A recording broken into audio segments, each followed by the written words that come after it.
This is a very interesting and special Tuesday morning coffee chat. Dr. Juneau and I welcome Dr. Weitman, who's carved time from his extremely busy schedule to talk about advanced cutaneous cancers.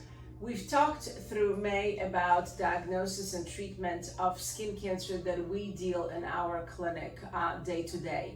But as we say, the awareness of melanoma and other skin cancer does not end when the month of May ends. So we decided to continue this discussion and shift it a little bit more and bring information to you about skin cancers that we occasionally see in the clinic but really end up in your hands. So thank you so much. I know that you are northerner, so to speak, but the last part of your training was in Florida, and then you came and joined us in Georgia. You're part of the Piedmont Health Organization, so part of our Piedmont family, and I know that both Dr. Juneau and myself send a number of patients to you. So welcome. I want to talk a little bit about your training, the patients that you get. So let's start a little bit with your training. Give us an idea, what is your background and your interest specifically when it comes to skin cancer? Sure. So I'm Evan Weitman. I'm a surgical oncologist at Piedmont Atlanta Hospital. Northerner, sorry. We like that. So I trained, I did general surgery at NYU in Manhattan. That was for 5 years. I did 2 years of additional fellowship doing microsurgery based work in a lab at Memorial Sloan Kettering Cancer Center. And that was primarily for lymphedema work. Then I did 2 years of complex general surgical oncology in Tampa at Moffitt Cancer Center. And the reason why I went there is they have a very robust skin and soft tissue program. Partly it's Florida, and so everybody's on the beach, everybody's getting tan, everybody's getting skin exposure and oftentimes skin cancer, unfortunately. So I wanted to train there because that was kind of the mecca for melanoma, etc., and that was a strong interest of mine at the end of residency. And so I kind of segued from doing a lot of skin, soft tissue, as well as complex general abdominal work, etc., at Moffitt, and then I got a call from Andrew Page, Sure. one of my senior partners, when I was in the middle of fellowship, and he said, "Hey, can you start tomorrow?" And I said, "I'm still in the middle of fellowship, but give me a couple months." And so 5 years ago I came here. It's been a great transition from fellowship to practice, and my practice is varied. I do a lot of general surgical oncology, but it's very strongly heavy on melanoma, other skin cancers, and soft tissue malignancies. Yeah, and of course, this is such an extension of what we do. So where do most of your patients come from? Are there referrals from dermatologists, general surgeons, or do patients come just from Atlanta or all over the southeast or beyond? So I see patients from all over Georgia, and the majority I would say are either Atlanta or the south side, and it's primarily from dermatology, but then oftentimes medical oncology, and that's if there's on a presentation advanced metastatic disease, and then they get to medical oncology, but then they want my input, and maybe surgery is an option, maybe not. I also see from primary care practitioners pretty often, and then general surgeons, as well as plastic surgeons when they are not sure, does this require just excision versus do we have to do any scans or lymph node surgery, things like that. So before we go into the diagnostic part and the treatment, I know Dr. Juneau, you have some patients that Dr. Weitman shared with us. Yes, he shared some patients, and of course, we send patients to you when basically we can't treat them in the office. They're larger, they're more advanced.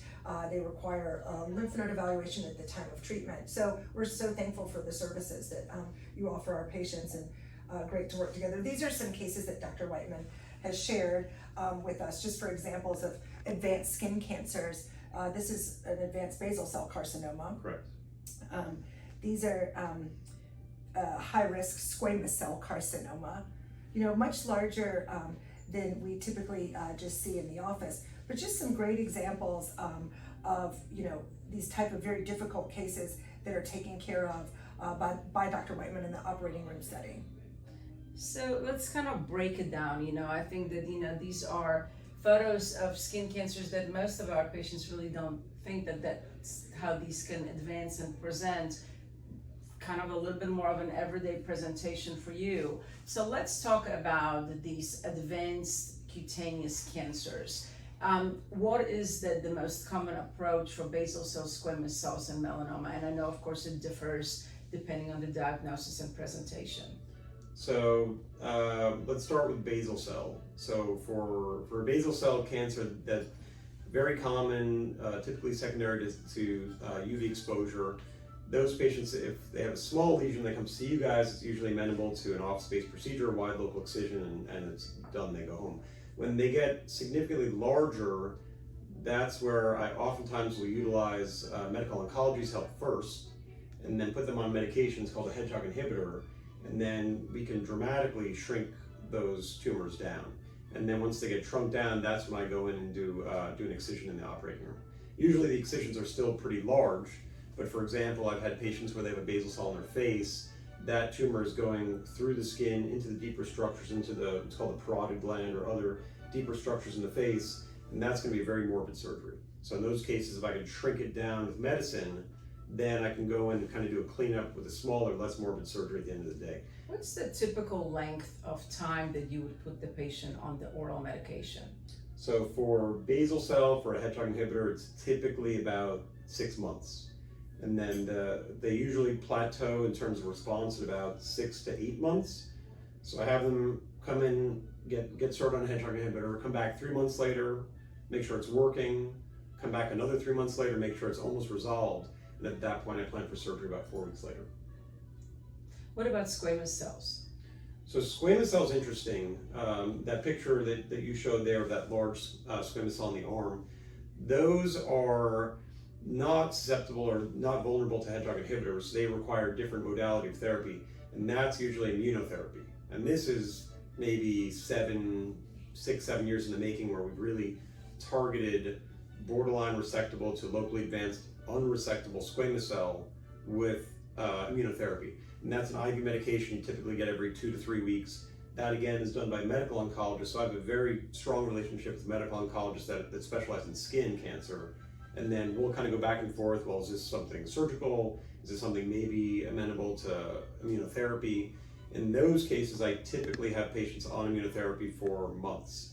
And then if we're lucky and we get a beautiful response, and that thing shrinks down again, then I'll kind of let them debulk, and then we'll go and do a wide local excision. And are you doing adjuvant radiation therapy with some of those cases? Sometimes. The patients that are best candidates for radiation is if they have threatened margins. So let's say that I excise the lesion, and then the pathologist says it was kind of right at the border of where I cut it.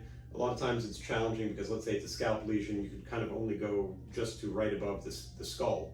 And then so if I'm kind of forced anatomically to stop there and there's a close margin, those oftentimes I'll have radiated afterwards. And then if there's other perineural invasion, lymphovascular invasion, so other signs on pathology, that tumor may be kind of spreading microscopically past where I cut. So those are great candidates for radiation after surgery.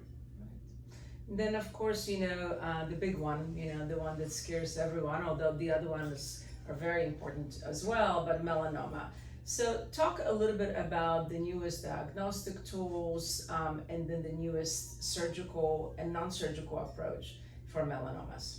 So melanoma is probably what I specialize in more than anything. And I deal with melanoma from a small, wide local excision for a little lesion on somebody's leg, all the way to multifocal disease where it started in the arm, went to the axilla, is in numerous parts of the intestine and the spleen and the colon.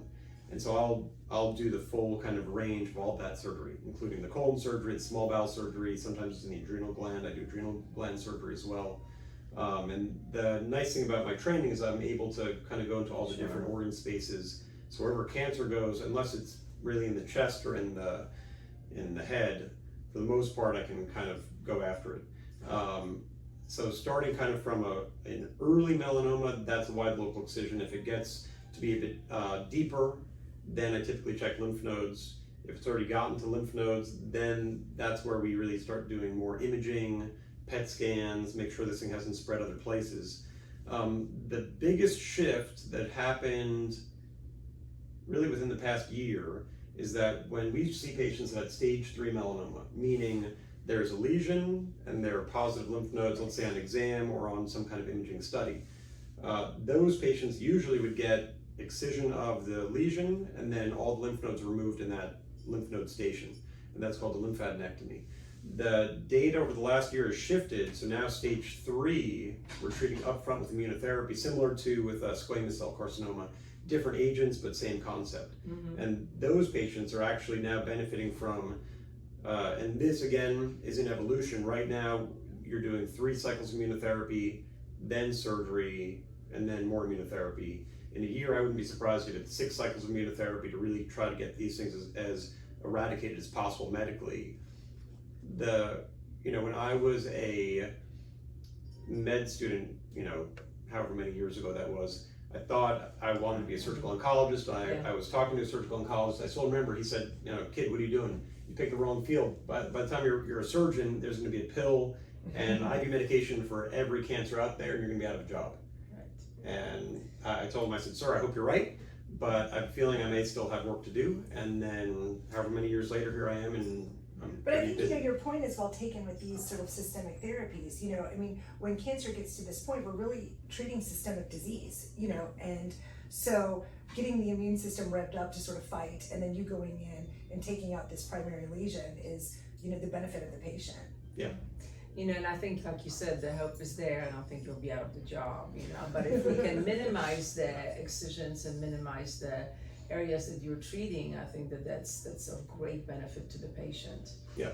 This is probably a little bit of a lay question, but I get this asked all the time in the clinic. What about the vaccine for melanoma? So maybe you can say a few words about that. There's been a lot of work on vaccine development for melanoma, and the data never really showed strongly enough that it was going to be effective over a broad population, and then the other issue is they didn't know if there were going to be some unexpected effects of the vaccination that couldn't be anticipated. So it's a little bit of a mixed bag of, I'm not sure if it's working perfectly, although some trials did show some efficacy, but then they didn't know what else it might do. And so vaccine for melanoma hasn't really hit prime time yet. Yeah, and I think that's kind of all over the internet, but it's still, the point is that it's still very much in the development, and it's not something that patients can come and see you or ask for. Well, I think that the breadth of issues that you deal with, is so broad, and I think that the message always for me is that there are such great treatments that are available, even for these very advanced cases. And I think it only solidifies the importance of coming to visit your dermatologist, your primary care physicians for early diagnosis, but knowing that there are significant options for even these very advanced case treatments. Before we part, what's on the cutting edge right now? What's coming? What can we get excited about in treatments of these advanced skin cancers? There are a couple of different treatments for melanoma. I think really the biggest thing is immunotherapy right now, and that's still a burgeoning field where we haven't fully elucidated how many cycles people get, what is the best immunotherapy agent, what's the best way to manage toxicity. But really immunotherapy is, I think, where it's at now for melanoma. And as there are other options, so there's targeted therapy, which are pills. They're called BRAF/MEK inhibitors. Those are very effective for select melanoma patients. But really immunotherapy, I think, is where we're going to see the biggest impact. Well, we'll be following that with you. We can't wait to talk maybe again next year around May, when we'll be hopefully learning more and more about the new advancements. We thank you very much. We know that you are off your summer vacation. You mentioned that you went to the Bahamas. Okay, so the parting question is, what's your favorite sunscreen?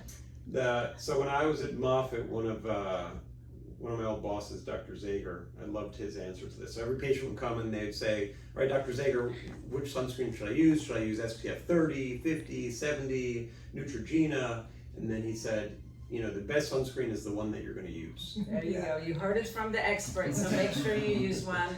Stay sunscreened all summer long, and thank you for joining us, Evan. Thank you so much for joining us, Dr. Juneau, and we'll talk to you next week.